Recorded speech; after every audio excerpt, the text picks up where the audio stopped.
Anthony Martineau n'a rien manqué de l'entraînement de l'équipe au centre CN de Brossard ce matin. Anto, comment ça va? Ça va très bien, merci. Alors, commençons avec les compositions de Martin ce matin. Puis là, échappez pas votre spaghetti meatball.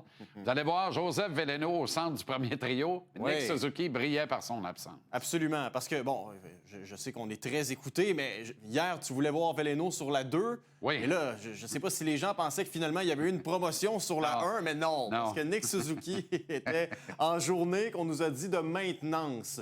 C'est la même chose, de maintenance. Bon, la maintenance. Oui, c'est très bon. C'est pas un char, là. Non. Un humain. Moi, je ne suis que le messager dans cette histoire-là. Et c'était aussi jour de maintenance pour l'automobile Caden Goulet, qui lui aussi brillait par son absence. Dans le cas de Jacob Fowler, qui, encore une fois, était absent, dans son cas, on parle de journée de maladie. Alors, c'était les 3 absents ce matin. Mais bon, les gens veulent savoir à quoi ressemblaient les fameux trios et paires défensives. Quelles sont les fameuses combinaisons qui seront déployées contre le Lightning?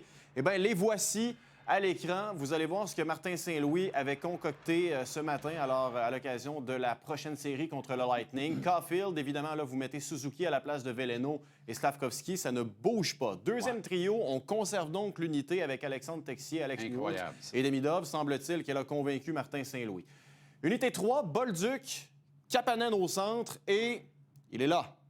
Kirby. Incroyable aussi. Et trio 4 que je ne déteste pas, cela dit, pour affronter les nombreux joueurs dangereux chez le Lightning. Juste préciser que ma pensée a évolué, là. Veleno déboule, ça à 3. Pour ma part, Bolduc, Gradu, ça à 2. Vous m'avez tous convaincu. Bolduc, Newhook, Demidov. Bon. Veleno joue. Texier doit jouer. Pas. Parce que tu veux plus de papier sablé, tu veux plus de responsabilité, meilleur dans sa zone, capable de jouer à court d'un homme, capable de prendre des mises en jeu, centre gaucher. C'est pas la panacée. Non. Veleno joue, Texier out, Veleno avec Kapanen et Anderson parce que Gallagher in avec Dano et Evans sur la carte. Doc, comme dans Doc joue pas. Bien, on est presque d'accord à 100 %. Vous avez vu nos trios respectifs hier, mais dans un cas ou dans l'autre, Gallagher ne joue pas. Ça, c'est ce que les trios nous ont permis de constater. Lane Hudson, quand il a joué sur son bord, il a joué principalement avec Alexandre Carrier. Et voilà il est de retour. On réunit la paire. Carrier est là, prend son tour régulier ce matin. Quelle extraordinaire nouvelle. Ça offre un monde de possibilités. Voyez Ekstrom, mais voyez que Goulet était en maintenance, j'imagine. Exact. Lui aussi, un changement d'huile, faisait poser les pneus d'été. Lui, je pense que c'est les pneus d'été dans son cas. On va commencer à être pas mal sur la fin des pneus d'hiver. Oui, depuis qu'on le connaît. Ben oui, c'est ça. Alors, Ekstrom à la place de Goulet pour l'instant. Alors, Matheson, Goulet. Et on a décidé, JiC, de garder Jacky et Struble. Alors, Reinbacker, l'autre droitier en extra. Maintenant, Kirby Dach joue. Qu'est-ce que Martin Saint-Louis voit en lui lorsqu'il est à son meilleur? Je lui ai posé la question. Également, l'état d'esprit de Kirby Dach, tiens. OK, let's go. Je pense qu'il amène du pace puis de la physicalité. Il est capable de créer de l'espace pour lui et les autres joueurs alentours. Puis il est capable de défendre bien parce qu'il amène ça. Un bon hockey. I've definitely been wanting to get back. I felt like my first year in the league when we did play in playoffs was a kind of a coming out party for me. I felt pretty confident and felt like it was not easy, but kind of the game and the style that I wanted to play. So for me, I'm just excited to get another chance at it and help the team. Ouais, et quasiment aussi énergique en entrevue que sur la glace. Ça m'inspire beaucoup. Il semblait content, par exemple, d'enfin pouvoir prendre part à des matchs de série. Par contre, là, je sais, je commence à te connaître.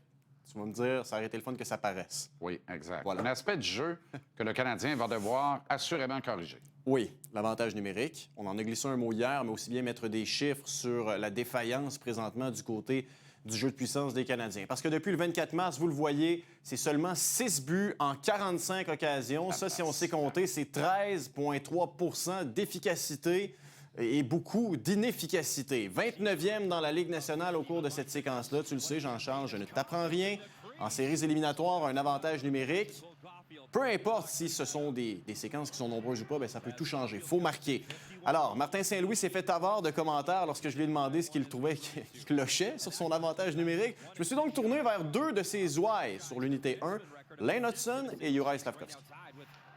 I feel like there's been tons of chances to score, and sometimes the puck doesn't go in. A couple games we've had some bad games or whatever, but you know we've also had some good games of power play, and the puck doesn't go in. So It happens, but you know, when the stakes are higher coming up, hopefully we can convert a couple times. For people to understand what connecting means, I feel like we got to score a goal. So you guys will be happy when we score a goal, and we'll deal with the connecting part on our own here.